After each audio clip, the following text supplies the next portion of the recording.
Early this morning, convicted terrorist Omar Khadr was transferred to Canadian authorities at CFB Trenton.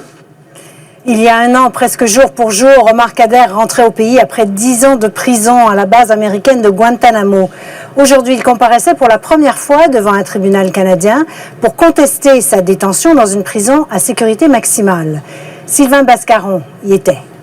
There will be a community of support. Au petit matin, plus de 75 personnes étaient en cours pour soutenir Omar Khadr et il leur a rendu l'appareil. Il avait un grand sourire et il avait l'air en pleine forme. Son avocat a tenté de convaincre le juge que le tribunal américain avait condamné Omar Khadr à une peine pour adolescent. À Guantanamo Bay, le jeune Canadien a plaidé coupable de meurtre, de tentative de meurtre, de complot, de soutien au terrorisme et d'espionnage. Selon son avocat, une peine de 8 ans en était clairement une pour adolescent.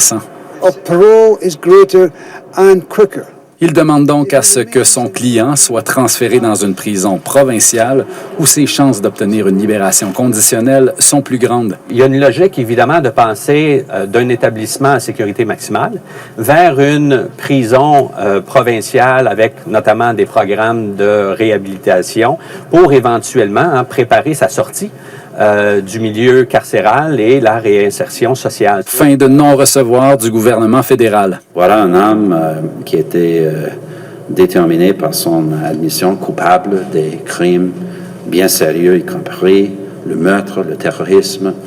Et notre gouvernement empêchera avec vigueur toute tentative de mesure judiciaire visant à atténuer la peine qu'il a reçue pour ces actes.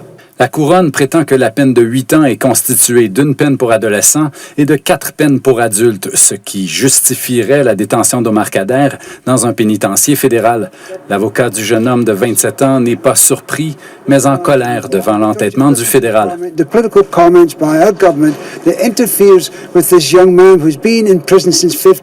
Le juge a demandé un peu de temps pour réfléchir à sa décision. Et quelle que soit cette décision, les probabilités d'un appel sont grandes. Ici Sylvain Bascaron, Radio-Canada, Edmonton.